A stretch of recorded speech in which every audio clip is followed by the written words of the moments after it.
सी video lectures में आपका स्वागत है। दोस्तों, इस लेक्चर में हम वेरिएबल्स, डेटा टाइप्स और ऑपरेटर्स पढ़ेंगे, लेकिन उससे पहले मैं आपको सजेस्ट करूंगा कि आप इस यूट्यूब वीडियो के बॉटम राइट कॉर्नर पे फुल स्क्रीन बटन पे क्लिक करें ताकि आप इस वीडियो का बेटर व्यू पा सकें।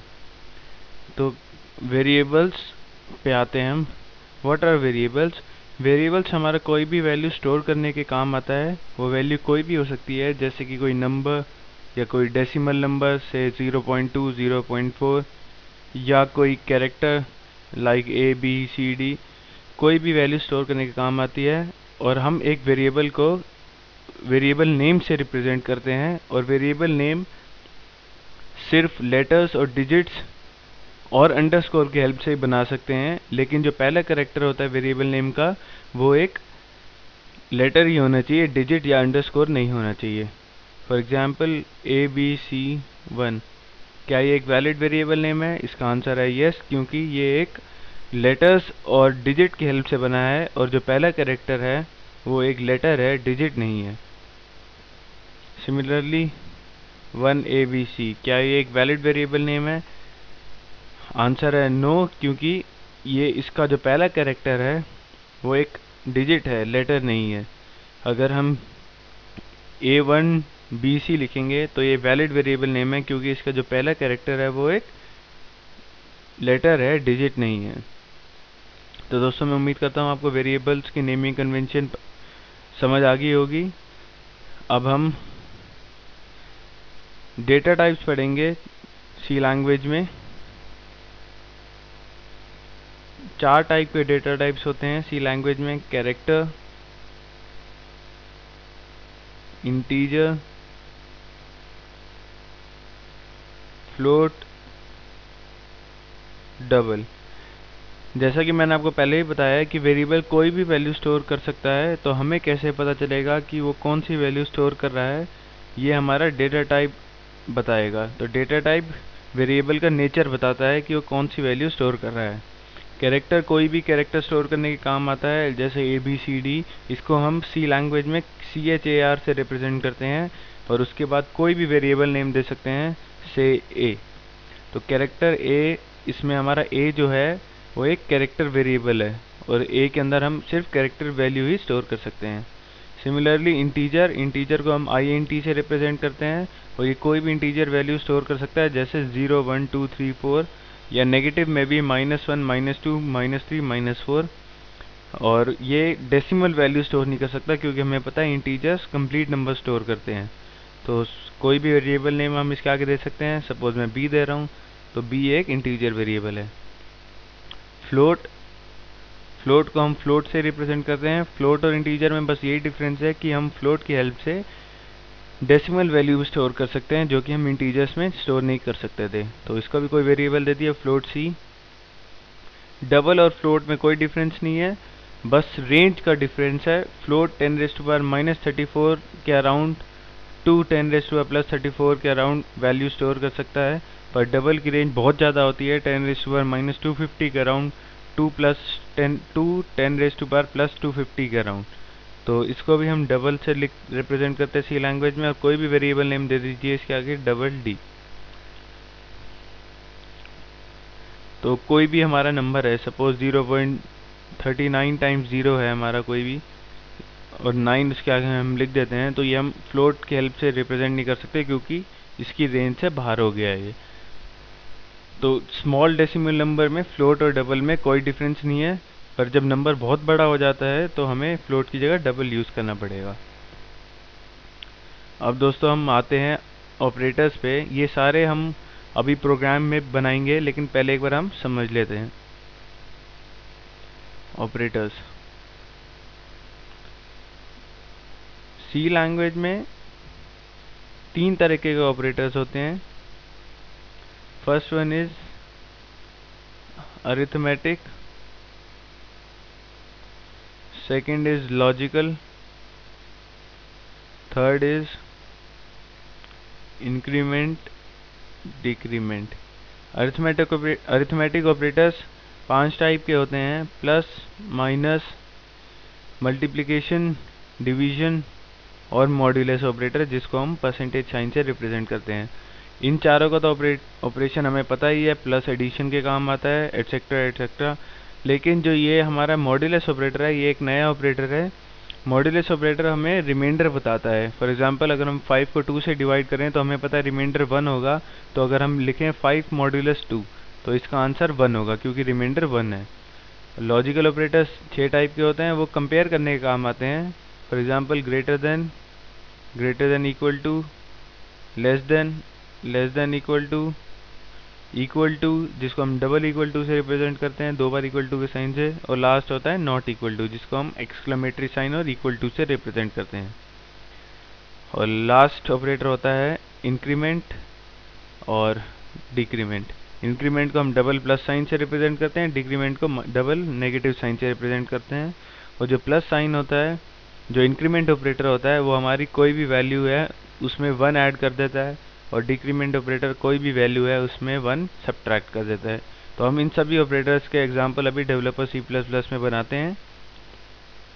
सबसे पहले इंक्लूड कर देता हूँ हेडर फाइल्स। इस प्रोग्राम में मैं अरिथमेटिक ऑपरेटर्स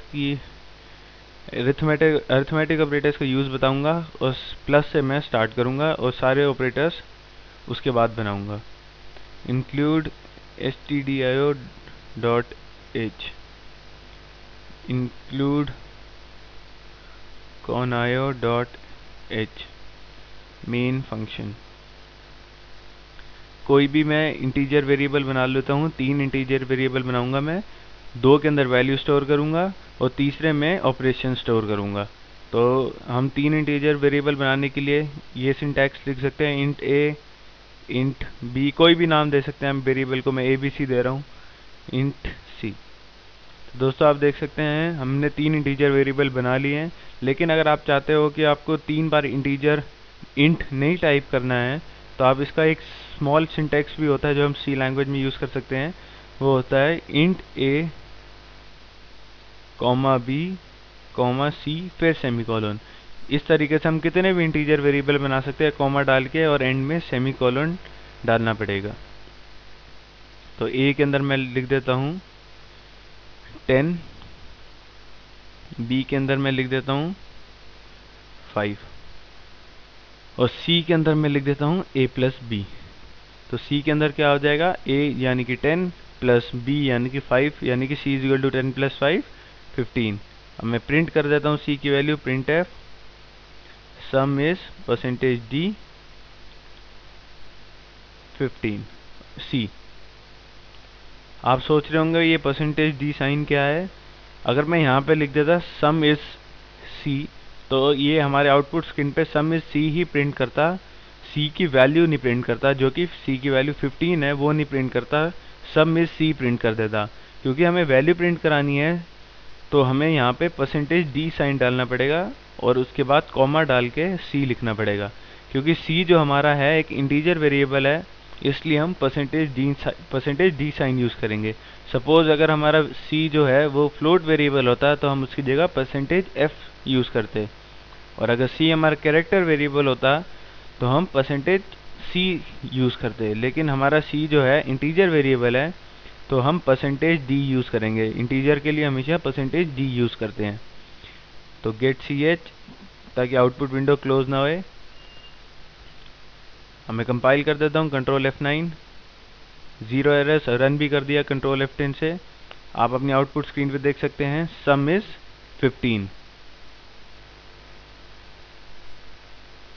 सिमिलरली ये हमने जो अभी ऑपरेटर पढ़ा है ये हमारा प्लस अरिथमेटिक ऑपरेटर। अगर हम यहाँ माइनस यूज़ कर दें, c equal to a minus b, और यहाँ पे लिख दे डिफरेंस,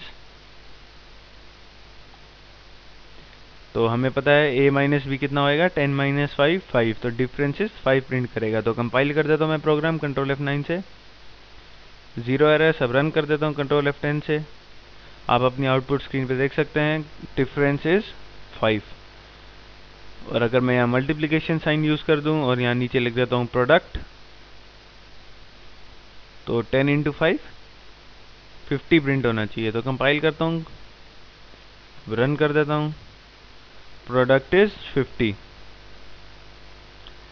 अगर मैं यहाँ डिवीजन साइन यूज़ कर देता हूँ और यहाँ पे लिख देता हूँ कोशेंट, हमें पता है 10/5 कोशेंट क्या होगा, 2 होगा तो 2 प्रिंट होगा। कंट्रोल F9 से कंपाइल, अब रन कर देता हूँ। आप देख सकते हैं आउटपुट स्क्रीन पे क्वोशिएंट इज 2। अब मैं लास्ट अरिथमेटिक ऑपरेटर पे आता हूँ, मॉड्यूलस। हमें पता है 10/5 करेंगे, 10 डिवाइड बाय 5 करेंगे तो रिमाइंडर 0 होगा। तो हमारा जो a मॉड्यूलस b यानी कि 10 मॉड्यूलस 5 है वो रिमाइंडर 0 पुट करेगा, मतलब हमारा जो आंसर होगा वो 0 प्रिंट होगा। रिमाइंडर इज 0 प्रिंट होना चाहिए। तो पहले कंपाइल कर दूं, अब रन कर देता हूँ। आउटपुट स्क्रीन पे देख सकते हैं रिमाइंडर इज 0। दोस्तों हमने सारे टाइप के अरिथमेटिक ऑपरेटर्स पढ़ लिए हैं। लॉजिकल ऑपरेटर्स हम नेक्स्ट लेक्चर में पढ़ेंगे या आने वाले लेक्चर्स में पढ़ेंगे। जो ये इंक्रीमेंट डिक्रीमेंट ऑपरेटर हैं इनका यूज़ मैं आपको अभी बता देता हूँ। ये हेडर फाइल और मेन फंक्शन हमें हर प्रोग्राम में लिखना होता है, इसलिए मैंने इसको इरेज नहीं किया। अब मैं कोई भी इंटीजर वेरिएबल ले लेता हूँ, int a equal to 5, a के अंदर मैं 5 डाल देता हूँ, a++ कर देता हूँ और प्रिंट एफ कर देता हूँ वैल्यू ऑफ a %d की हेल्प से।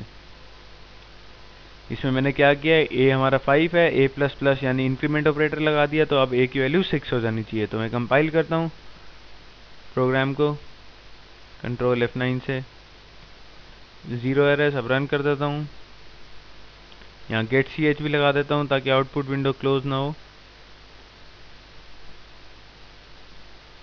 अब कंट्रोल F9 से कंपाइल, अब रन कर देता हूँ कंट्रोल F10। अपनी आउटपुट स्क्रीन पे आप देख सकते हैं 6 प्रिंट हो रहा है। अगर मैं डिक्रीमेंट ऑपरेटर लगाता a तो इससे हमारी वैल्यू 1 से लेस हो जाती, तो 5 - 1 4 प्रिंट होता। तो मैं कंपाइल कर देता हूँ प्रोग्राम एक बार दोबारा, रन कर देता हूँ। आप अपनी आउटपुट स्क्रीन पे देख सकते हैं 4। तो दोस्तों मैं उम्मीद करता हूँ आपको इंक्रीमेंट डिक्रीमेंट ऑपरेटर्स भी समझ आ गए होंगे। आज के लिए बस इतना ही। आप ये मेरा वीडियो हाई डेफिनेशन में भी डाउनलोड कर सकते हैं मेरी वेबसाइट sites.google.com/site/pllectures। मैं रिपीट कर देता हूँ, sites.google.com/site/pllectures। तो दोस्तों आज के लिए इतना ही। नेक्स्ट लेक्चर में भी हम काफ़ी फीचर्स पढ़ेंगे सी लैंग्वेज के। So till next lecture, it's goodbye, take care.